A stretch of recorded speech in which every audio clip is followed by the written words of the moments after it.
Hello all, I'm Siddharth Kaul and I welcome you to Edupedia World.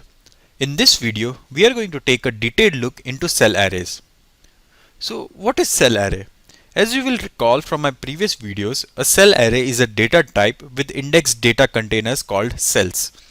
Each cell can contain any type of data.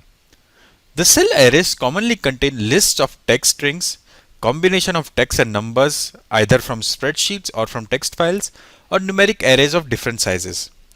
There are two ways in which we can refer to elements present inside the cell array. We use the smooth parenthesis to refer to set of cells. For example, when referring to subset of an array, we use this parenthesis. We use curly braces to refer to text or numbers or other data contained within individual cells. Creating a cell array. We can use either curly braces or a cell function to create a cell array. So when we have some data to be put into a cell array, we can use curly braces operator to construct a cell array. This is clearly shown in the code written in line 1. So we have my cell variable, that is nothing but a cell array. Then we start a curly braces and we pass out first the numeric data, that is 1, 2, 3. Then some text data, that is text, some random array, and then some cell data. We can use this curly braces to create an empty cell array like done in the second line, that is C equal to curly braces. If the values to the cell arrays have to be added over time or in a loop, we can create an empty n-dimensional array using cell function. So we can write something like shown here in the third line. We have empty cell variable that we are passing the empty cell of function cell with 3, 4, 2. So this is nothing but a 3 by 4 by 2 cell array where each cell contains an empty array. Accessing data in a cell array. First let's create a simple cell array. In the first line, I have created a simple cell array with 2 cross 3 of text and numeric data. So in the first row we have string 1, 2 and 3, and in second row we have number 1, 2 and 3. There are two ways to refer to elements of a cell array. First is enclosing indices in a smooth parenthesis to refer to set of cells. Second is enclosing indices in curly braces to refer to the text, number or other data within the individual cells. So first let's see the indexing using smooth parenthesis. In the box access, I have shown how to access the 2 by 2 upper left side of the cell array C. Using smooth parenthesis, I am accessing the first two elements of row 1 and first two elements of row 2. The output for the same is string 1 and 2 in the first row and number 1 and 2 in the second row. Now what to do or how to use this access? Let's do some replacement. In the replace box, I have replaced the whole first row text with the text of first, second and third. So for the same, I have used the smooth parenthesis as shown and replaced the whole first row with the text of first, second and third. So our output now has the content of string first, second and third in the first row and number 1, 2, 3 in the second row. Now as you can see, the number data is coming out as cell data. Can something be done to convert it to numeric array? The answer to that question is yes. When we access the number data inside a cell array using smooth parenthesis, the output we get is similar to what is shown in the cell data box. This is numeric cell array. We can convert this to our matrix or array form using the function cell to matrix and passing this cell array. The output we get is a standard numeric array. This slide and the slide previous to this explains how the indexing in cell array works when used with smooth parenthesis. Now let us see how the content indexing in cell array works with curly braces. The major difference in accessing content of cell array using smooth parenthesis and curly braces is that when we refer through smooth parenthesis, we refer to set of cells, and when we refer through curly braces, we refer to values of string, number or anything inside that cell. So when we write something like C curly braces 2, 3, the output we get is the value inside the cell of 2, 3. So we get a value of 3. When we replace the, like shown in line 2, we are replacing the value of that last cell, not the cell. We are replacing the value of the cell. So it can be seen that the value of the cell at row 2 and column 3 has been changed to 300. When we access the contents of multiple cells, Matlab creates a comma separated list.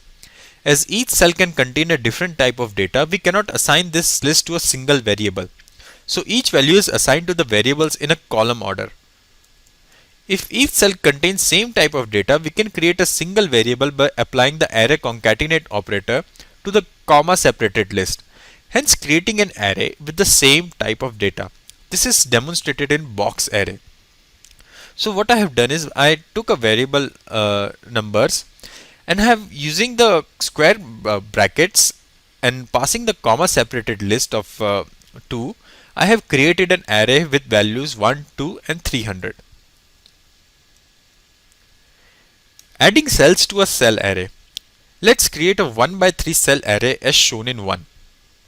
When we assign data to a cell outside the current dimension as shown in 2, Matlab expands the cell array to a rectangle that includes the specified subscripts.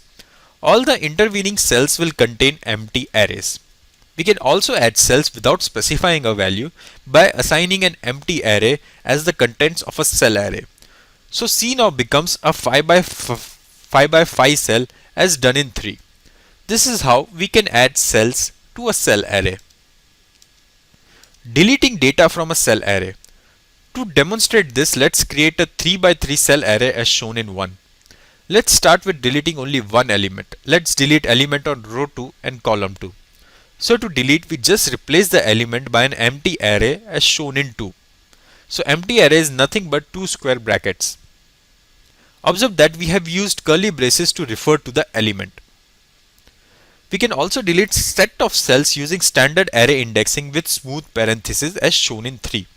In this we have referred the third row using the smooth parenthesis. So the C now becomes a 2 by 3 cell array.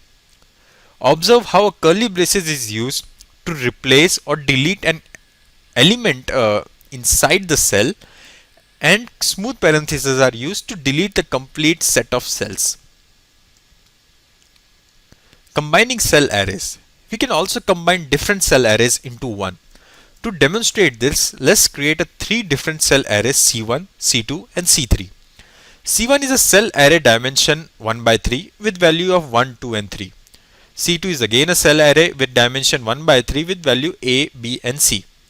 C3 is a cell array with dimension 1 by 3 with value 10, 20 and 30. We are going to combine these vertically into a single cell array C4. So C4 now becomes a 3 by 3 cell array with first row having contents of C1, second row C2 and third row C3. Notice here we have used concatenate operator, that is square brackets. We can also combine cell array into a nested array as shown in C5. C5 is a nested cell array with each element being 1 by 3 cell array of its own. Notice that to create nested cell array, curly braces are used. Now let's see how to pass the contents of cell arrays to functions. I am here demonstrating the most basic plotting function. Here I have created a cell array with string of random data at position 1, 1 and a random 2 column array at position 1, 2. Now using only these content, I am going to plot the data stored at 1, 2 and populate the title of the graph with text stored at 1, 1. The same is done as shown in code highlighted in blue. Notice as we are passing the values or contents of cell array to the function, we are using curly braces to refer to the data of cell arrays. Now here I have plotted only the first column of the 2 column array that is stored at position 1, 2 of cell. Highlighted in blue is the code that does the same. Notice how the array in the cell array is referred and how the column inside the array in the cell array is referred. We are first referring to the array inside the cell array at position 1, 2 using curly braces. Then using smooth parentheses, we are referring to the first column of the array that is stored at position 1, 2 inside the cell array.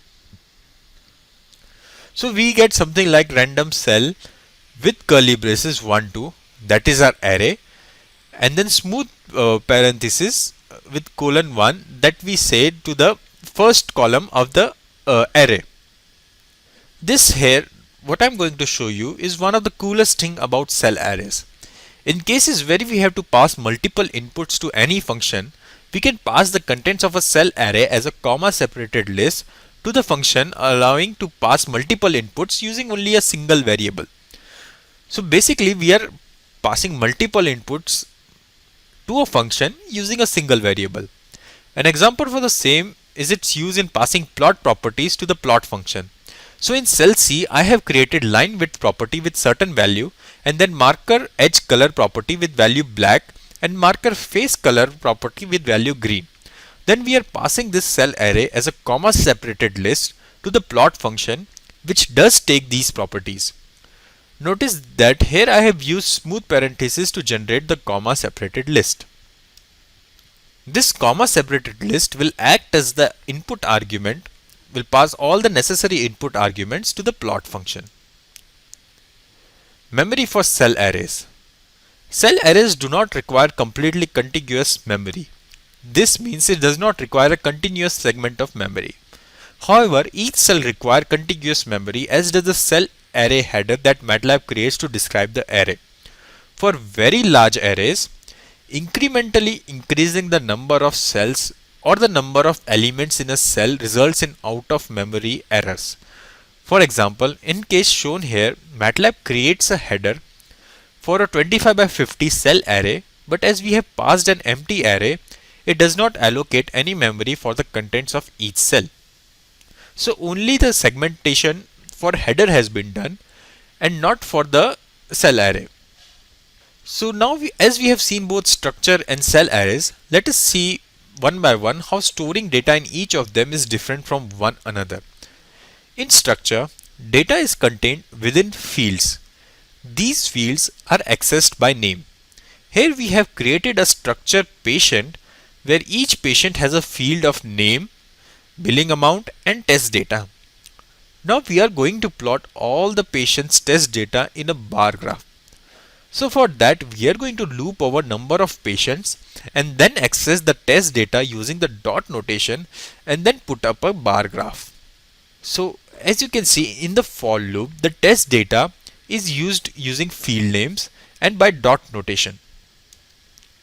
In cell array, the data is contained within the cells which are accessed using numeric indexing. Common applications of cell arrays include storing list of text strings and storing heterogeneous data from spreadsheets. Shown here is an example that stores temperature data for 3 cities over time in the cell array. Now using this data, I have plotted the temperature for each city by date. Here we can clearly see the difference between structured data and cell data. In cell data, we have accessed using numeric indexing, whereas in structured data, we use field names to access the data. So this is one of the major differences between structured arrays and cell arrays. In this last section of this video, I will be talking about the technique for accessing data in arrays stored within cells of cell arrays. This is called multi-level indexing. For this purpose, let's create a cell C that has one cell for array mynum, other to another array having value 100 into mynum, third one is to a cell array mycell, and then fourth one to structure array mystructure. We have already seen how to access complete contents of a particular cell using curly braces as done for 1, 2, where we get the complete content stored at cell 1, 2. So we get output as 100, 200 and 300. That is nothing but 100 times mynum. Now what if we want to access part of contents of a cell? Say here we got the whole array with all the elements 100, 200 and 300. Is it possible to get back only one of the elements like only 100 or only 200 or only 300? Yes, it actually is. This concept is called multi-level indexing. Let's see its usage. On the right side, observe the first code. We are using curly braces to access the cell at position 1, 1, that is a 1 by 2 numeric vector with values 1, 2 and 3. We can access the second element of this vector with the syntax shown. So we access using curly braces this vector and then immediately follow it by smooth parentheses to access the second element, so the output comes out to be a single scalar value. This can be done for any size array. Similar to this, cell arrays also store cell arrays inside them. So again in the second line we are accessing the cell stored at location 2 comma 1, that is a cell array containing strings 1 and 2. Say for example we have to access the 2 string, we have written something like C curly braces 2 comma 1, that is this array, then immediately followed by curly braces with the index of the 2 strings, that is 1 comma 2. Similarly, with structures too, we can first access the structure, then immediately follow it by field name to access the data stored in the field name of the structure. So this is shown in the third.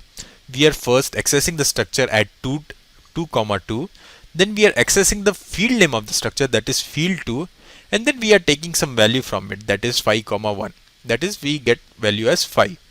This concludes our video on cell arrays. In the next videos, we are going to look into function handles. Until then, please subscribe and thanks for watching.